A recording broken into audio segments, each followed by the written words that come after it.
Sonic Show's Opinion Zone. Act 5. Published material and comments are those of the respective person and not of the Sonic Show.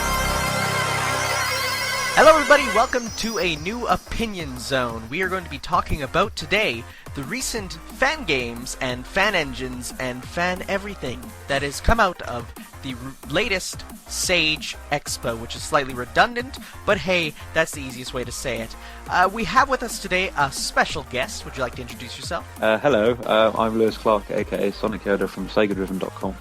Alright, and we have the usual panel as well. My name is Jamie and I played a fan game here. Yeah, my name is Jono and I haven't played any of the fan games for the sake of me having a Mac. Oh, I'm so sorry for you.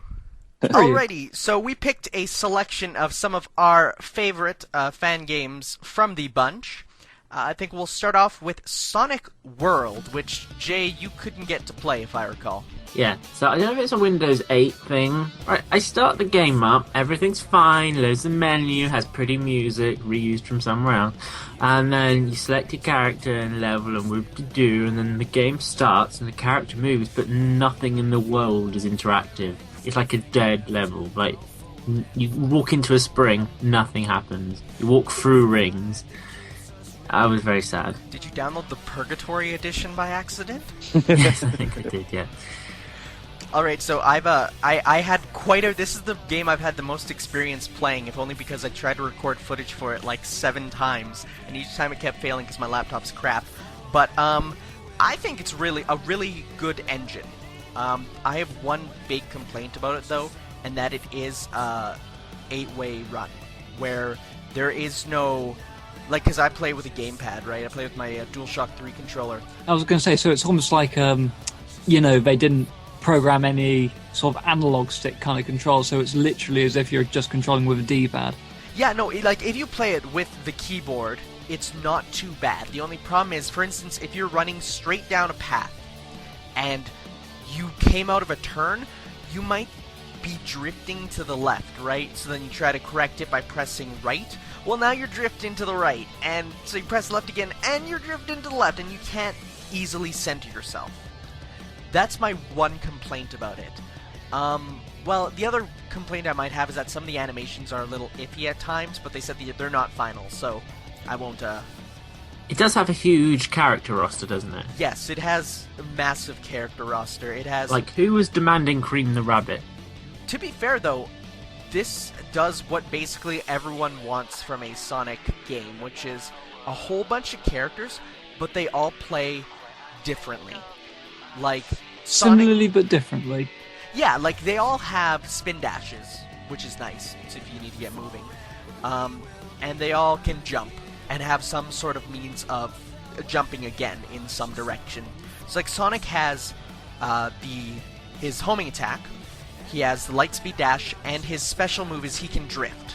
So bringing in the Sonic Unleashed stuff. And I never played as him, because when you have all these other characters with special moves, why would you play as Sonic? That's sort of how I felt going into it. I guess I'll just run through every character, because I played as them all. Tails is garbage. Tails is absolute. Why? Because his flying ability is similar to that in Sonic Adventure, except for the fact that his speed is fixed. There is no... you can't get any faster with it, and it's really slow. Like, it is painfully slow. You can easily... Like, your starting run speed from when you just first tap the up button is faster than your flying. So he's like inverse Sonic 06 Tails, the wrong way round. Yes, and also Tails has his moves from both 06 and Adventure. That is the ring bombs and the Oh god, why? But he also has the endless tail spin from Adventure. Like Rhythm Badge. Yeah, the Rhythm Badge. The Rhythm Badge.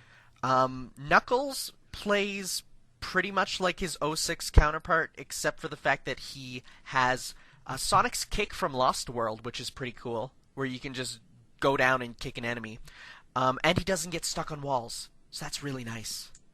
One thing I noticed with Knuckles stage is that, well, I don't know if this is true or not, but it looks like you can just skip most of the stage by, you know, just climbing on the terrain and just Yeah, you know. yeah, but he's not the worst offender for that. The worst offender for that is Charmy.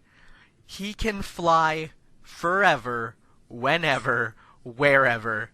So he's completely broken. But and then other than that, you got the rest of the characters. You got Chaotix. You got Shadow, who plays exactly like Sonic, but instead of Drift, he has Chaos Spear.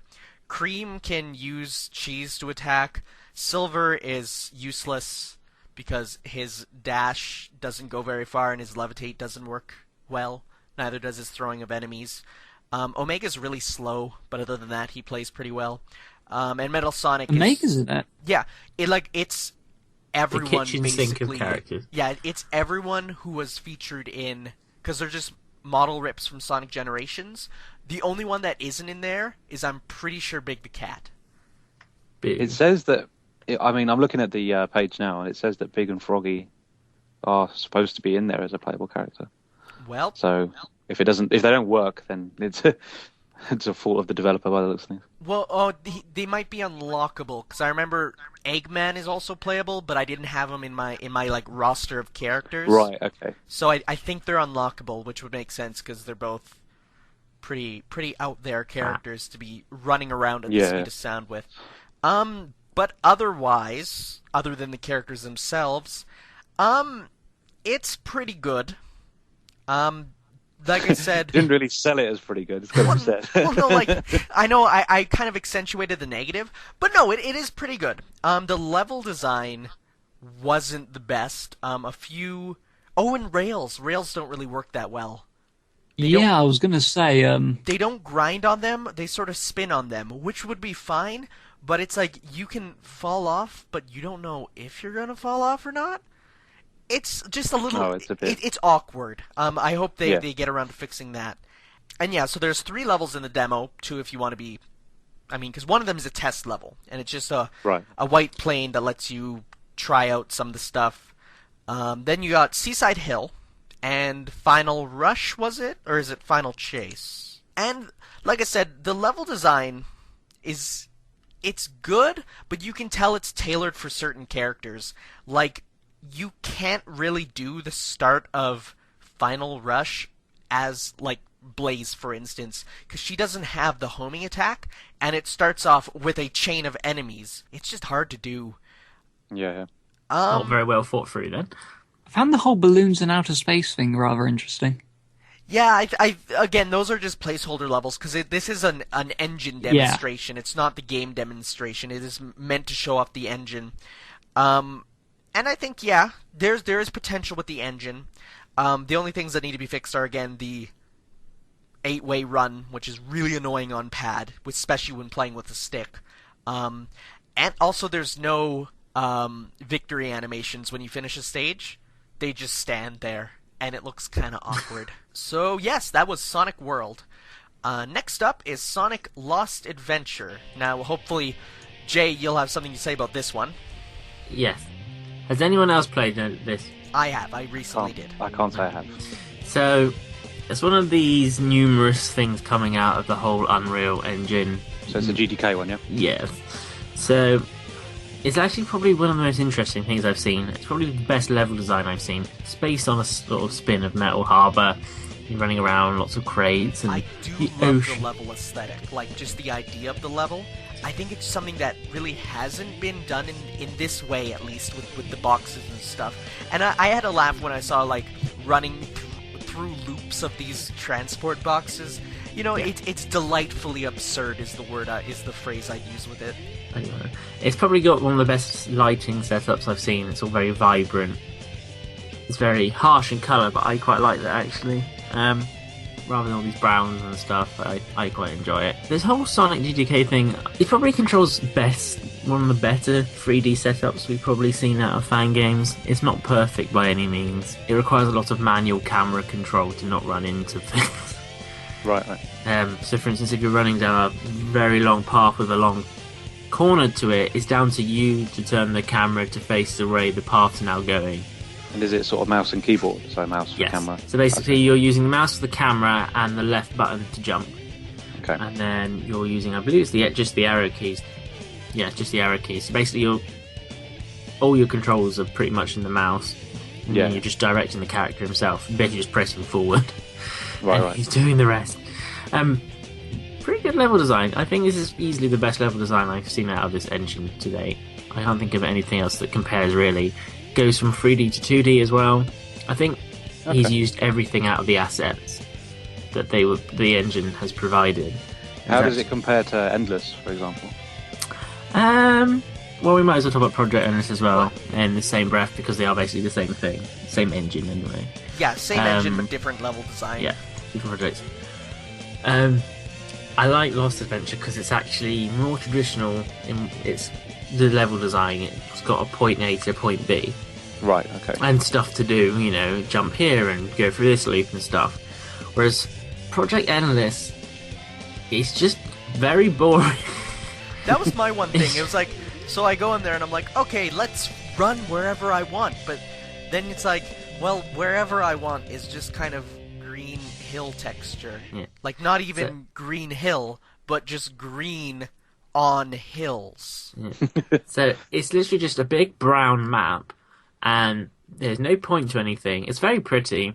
It's not as Yeah, but aesthetically pleasing. lighting on it and stuff is really quite nice. If you go underwater, you know, you get like the shafts of light coming through water, which is all looking really good. But there's no objectives, and I wouldn't mind that. There was a demo when on the last stage, and I can't remember what it's called now. It's really bugging me, but it had a similar concept. It was like open-ended, go wherever you want.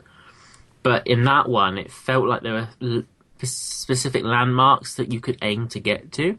Like, Right. oh, I can see that in the distance. I want to get there and see what's over there. And I can see this over here. And there were hidden things in places. Like, you could go under this and find under the water. And there was one little secret location where you could find emeralds and you activate them and you could become supersonic. And there's none of that in Project Endless. It's just a big empty map with nowhere to go. Like I said, you stand in the middle of it and you've got no desire to go anywhere. Because it all looks the same. I was surprised. I mean, like, the only thing I've really seen of it is some gameplay footage a friend recorded and the stuff that you put on the channel as well. And I really liked the fact that they'd hidden stuff underwater. I don't know how much there is underwater, but there was definitely sort of, I could see, you know, some rings down there and some extra boost rings and stuff. But I just thought that was a nice use of space instead of just the water being death, I guess. It's very much concept. There's not much else to it right now. Yeah. One thing I actually noticed was there was this one moment in that demo which looks like, you know, you're running down a tube of water or something like that. It looks like a special stage from. Yeah, exactly. That's a completely different level. Oh, really? There's Oh, okay. two levels in the game. Right, okay. And there's this other level which is just an endless, I guess. I don't know. I always drown. I can't get very far. It's just a tunnel with lots of spikes. It looks like it's been inspired by a special stage. Yeah. It's labeled in the game data as a mock stage, though. So that's kind of interesting. So yeah, basically, Project Endless, it's an interesting concept, but it's a concept that's already sort of been explored, and I think to better effect. Okay. So yeah. But one good thing about all these engines is killing yourself and then Sonic turning into a ragdoll. Even when you're underwater, so he doesn't float to the surface. No, he That's all. just becomes a dead weight. Yeah. Suddenly becomes more dense.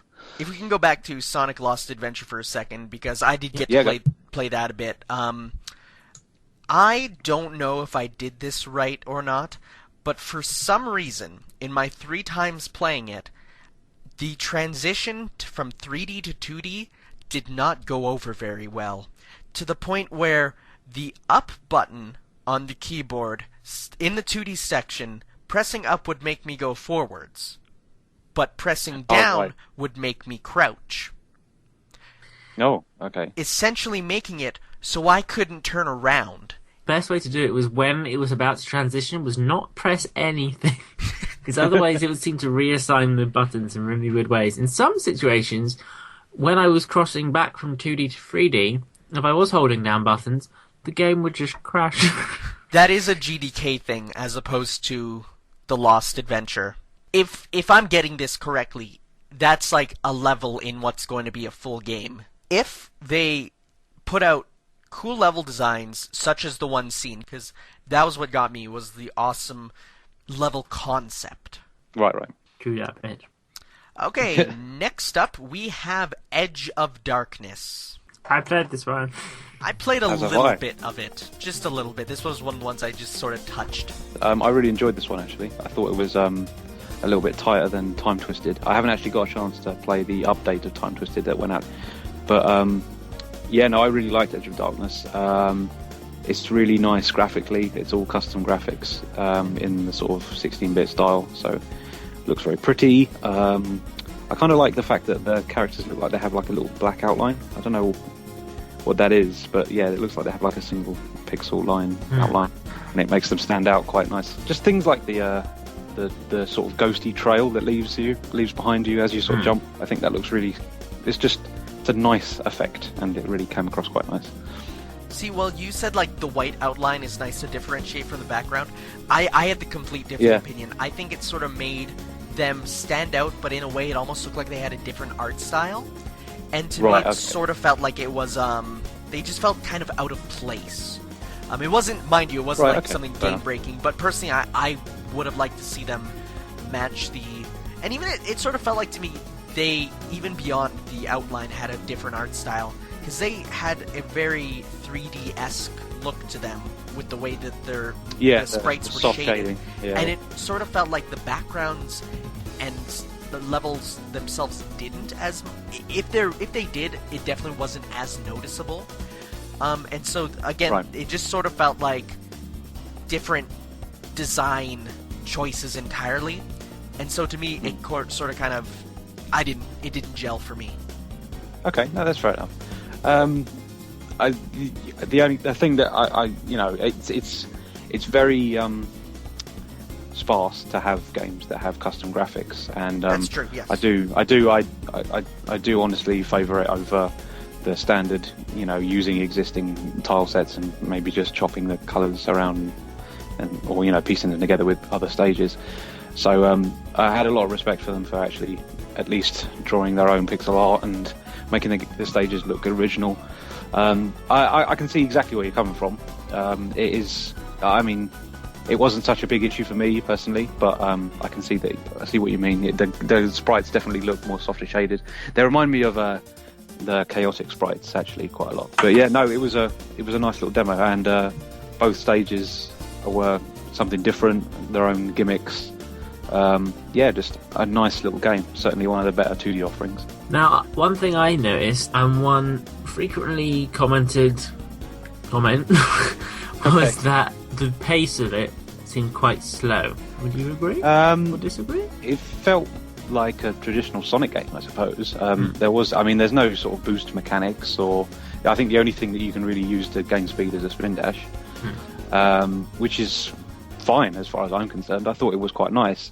I'm of the opinion that 16-bit Sonic games aren't particularly fast anyway. I think it's a common misconception because at the time you're so familiar with traditional platformers like Mario that any form of high speed would stand out anyway. But I think generally 16-bit Sonic games are accurate little platforming games, and then you're rewarded with a speed section if you can do the platforming good. And Edge of Darkness feels very similar actually. It's a case of you have a little bit of platforming, then there's a loop and a downhill section. You speed up a little bit, and then there's some more platforming. It's just it felt very traditional, I guess is the word I'm looking for. See, what I think it is so when a game is presented to you, which is basically purely classic, even going down to the character designs, it does sort of... the thing that it's slow does stand out, because compared to some of these games, I mean, you go to any of the GDK games and you'll play as modern Sonic, as they put it, and it's just so fast you can't even keep up. And so, yeah, by comparison, it is a slower game. But that's not a bad thing. Slow games... No, I wouldn't. No, because it's more platforming based. Yeah. That said, I did have one slight problem with the game. Otherwise, I thought it was fantastic. But the one slight thing for me was Sonic got a wall jump, and that felt kind of finicky to me. Like, you don't automatically latch onto the wall, as you would say, like in Mario Sunshine. As soon as you hit the wall, you can press A and jump immediately off and do this wall jump. But with this, you sort of have to hug the wall for like half a second, and then then he goes into the animation that he's in wall jump mode, and it just sort of felt like you can't just mash jump, which is really fun to do with wall jumps. You do have to wait till he attaches, and also hold to the side to make sure that he does attach. So that's just a minor thing. Again, that's a lot of my gripes are really minor, and it may seem like I'm complaining a lot, but it's just like these are really, really good games, but there are small things that could be fixed with them. Ooh. All right. Next up, we have Sonic Game Land, which is a very misleading title. I think everybody kind of assumed it was a minigame collection. I thought it was going to be levels, like, basically of the same style as the Sonic's Game Land in Sonic Colors, where, pretty basic level, like, things. It's just, it's like a simulation, but, there'll be a large variety of levels. Of course, yeah, where you use the puppet Sonics, I guess. Yeah. Yeah, that's what I thought it was going to be. I think this one was good. But there are, I don't know, maybe just it was a little too fast for me, it felt. It was very combat-based, where Sonic actually had a dedicated attack button, which actually had some pretty cool thing where you could triple jump with Sonic almost. Where you can jump, then use his kick attack, and then out of the kick attack, homing attack. So Sonic had basically 3 jumps, and I thought that worked really well. And especially because you're not pressing the same button 3 times. You're pressing jump, then the attack button, then the jump again. And I thought that worked really well. It was like I'm sounds like I'm complaining, but no, like it was really good. One complaint that I do have is that you can't tell if something is foreground, background, or something you can interact with. I tried jumping on a few things that are in the foreground, and I try grinding on rails that are apparently in the background, and it's like, oh, okay. I definitely had that issue with the rails, yeah. What I found quite weird about this game was just the standard running speed's really fast, and the way the level design encourages you to do that, but I almost at the same time feel punished for when I was going fast, because the way the level design would, you'd be going really fast and you end up running into an enemy, or off the edge of something. I had that exact issue. I was jumping over down. things, and you need to jump up into this hoop, or you'll just fall off the edge of the ledge. Yeah, and the speed of the design doesn't give you enough time to be prepared for that. It gives you no indication that's coming up. So I spent most of my time falling off things and not being ready for things. There's so much trial and error. And then sometimes, like you said, can you jump on this? Can you not jump on this? At one moment, this car is just background. The next time I see this car, it will kill me. It's like very inconsistent. No, yeah, I agree completely. That was my main gripe with it, to be honest with you.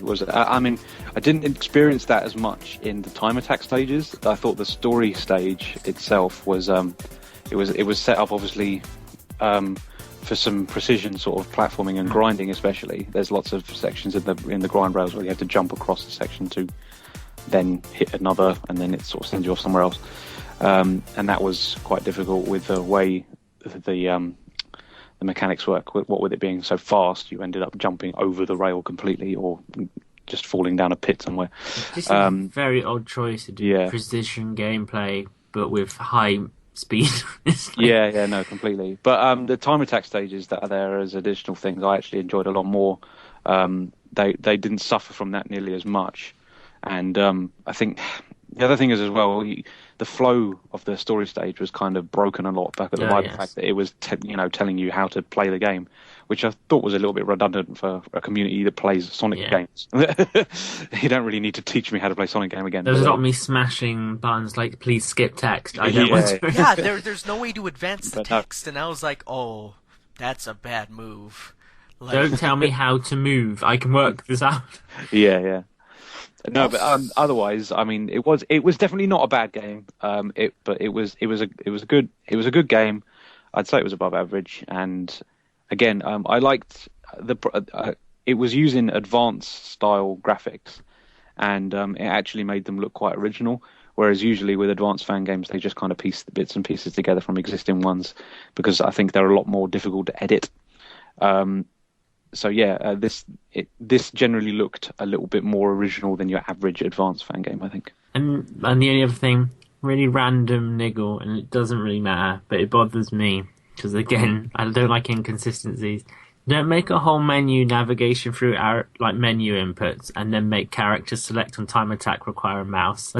Oh yeah, that was a bit bizarre. It was like, why do this to me? Because forever I was just pressing the arrow keys like this is broken, it doesn't work.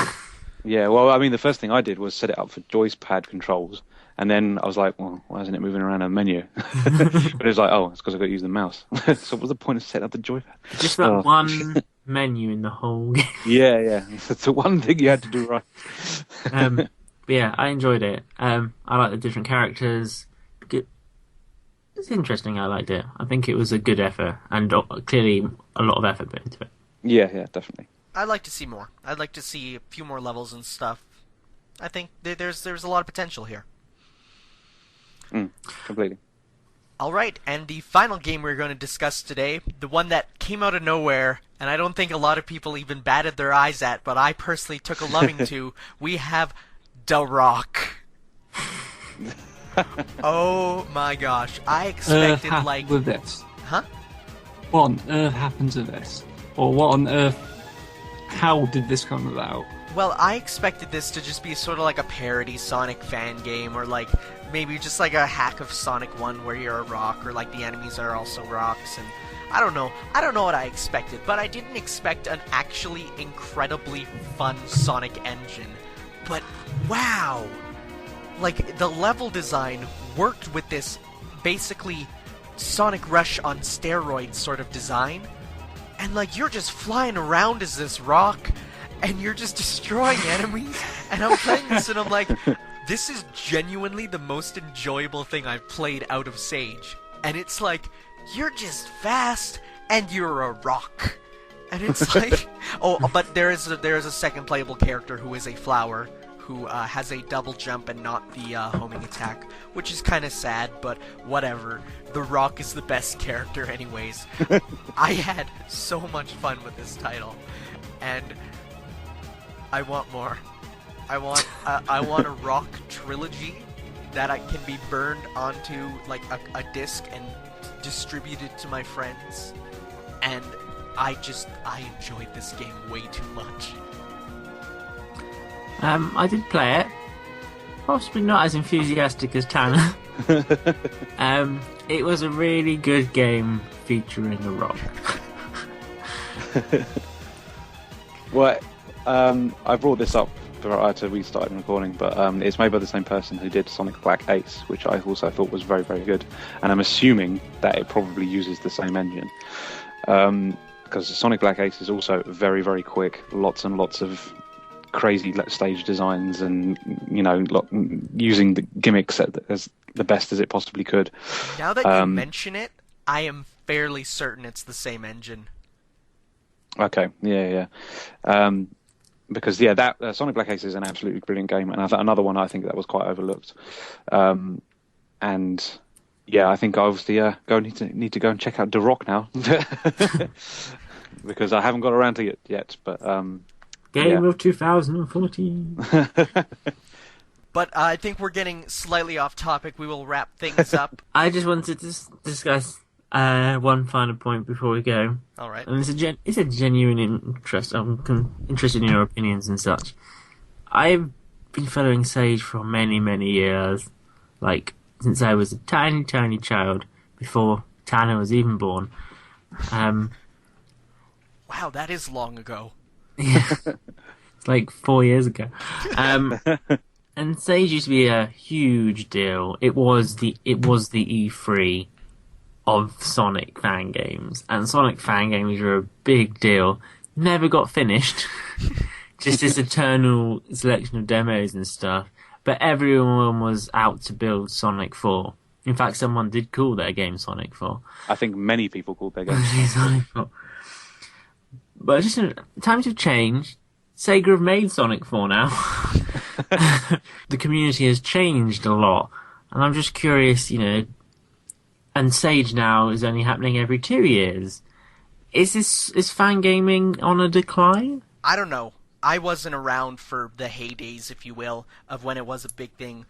But one big worry nowadays is with how social media is and with how corporations are, there's always a sort of fear of cease and desists. And so, for instance, instead of doing something at Sage, they might say, well, I could do something with Steam's indie library and make something for that. That's a fair point.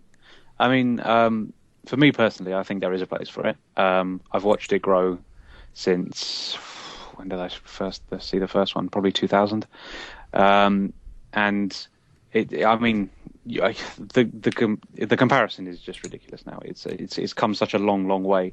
I mean, we have things like GDK now, which is a proprietary 3D engine for Sonic fan games, which is just something that hasn't existed. Hopefully, eventually someone will design a game that has some pretty decent level design as well. I mean, Lost Adventure's been a highlight, obviously, for some of you guys. And we didn't discuss it, but Chrono Adventure. I've been playing that Chrono on Adventure. the Let's Plays. Oh yeah, this is the other thing as well. Whereas fan games never used to really get completed because obviously it's an awful lot of free time you have to put into these things.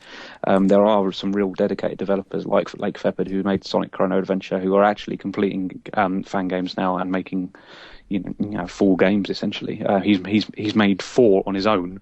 I mean, there's some other great ones. Hez's Sonic Classic. That's an absolutely brilliant game. I'm trying to think of other fan games recently that came out. Generally, what I'm trying to say is the scene has progressed, and I think it still has a place. There's some really interesting stuff still coming out, and people are actually finishing games because they they have engines that are available to them instead of having to build their own from scratch. We have Sonic Worlds for 2D. We have GDK for 3D. It's a lot different to what it used to be, and I personally I'm still excited to see what comes out of it every year because it's progressed so quickly in such a short space of time. I mean, for instance, if you take things like Sonic Fan Remix, which was such a huge step forward, and I think kind of influential on actual Sonic games, to be honest with you, it felt like the design of that game, art-wise, definitely influenced Sylvania Castle in Sonic 4 Part 2. And I think that's great that Sega are clearly... I mean, they don't obviously mention it, but they do leave the Sonic fan game community alone to their own devices and don't really step in, which is perfect for anybody that wants to be involved in Sonic fan gaming, because you don't fear cease and desist. But at the same time, I think Sega definitely keep an eye on it because I can see influences in Sonic 4, for instance. So, yeah. And I mean, the other thing is as well, it gave Taxman a job. So, That's true. Very true. I think if there's anything positive came out of it, that's got to be it. But those are my 2 cents. Sorry, I got a bit passionate there. Any thoughts, John? Any thoughts from me? There was a game called Sonic Core, which I look at it. There's a really tiny video on the web page, and well, you just kind of need to see it, and it just makes me wonder. I'm sure the guy who sort of worked on it probably put a lot of work into it and such, but is this really the kind of material which is being shown at Sage now? Well, I don't think they're particularly they're not prejudiced towards anybody. Everything is fair game at Sage. If you want to hold a booth, that's up to you. Okay. So it's very much a case of if you want to portray a low quality game, then you have to be prepared to go up against everybody else who's sort of showcasing higher quality games. Yeah, of course. I'm a little bit. It's always been the case. Yeah, I've always been a little bit worried to, sort of actually explicitly say, like, this game is bad, this game is awful, etc. Well, this is the exact same question. It's difficult because obviously, what with it being a free-for-all, people are allowed to promote however the way they want to. If they're going to release something of that quality, then they have to be prepared to realise that they're going to be up against other things that are of a different quality. It's as simple as that, really. And if you don't criticise something, it's not going to get good. So, this is why I generally chime in with my reviews on SegaDriven.com. I try not to be unfair. I try not to be offensive. I try not to, attack people personally, because it's not what the point of that is.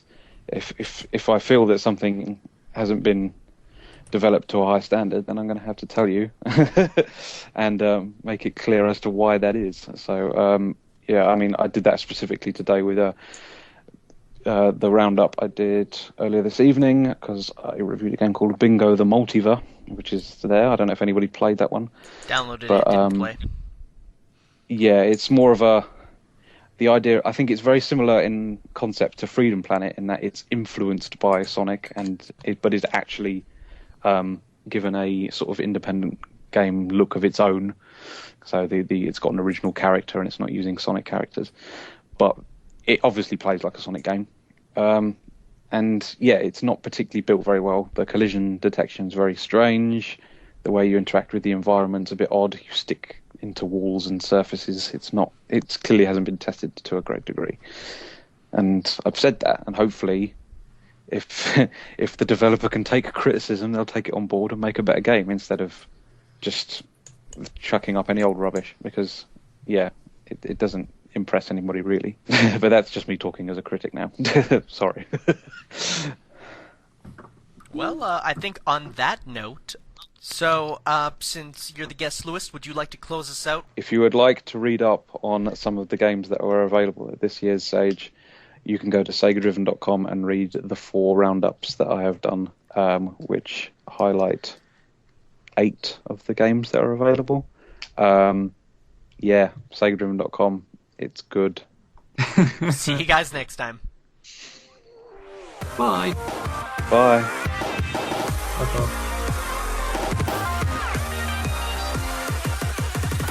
And that was the Sonic Show's Opinion Zone. Copyright Disco Ponies Productions. Sonic the Hedgehog is copyright Sega Corporation. All rights reserved. Thanks for listening.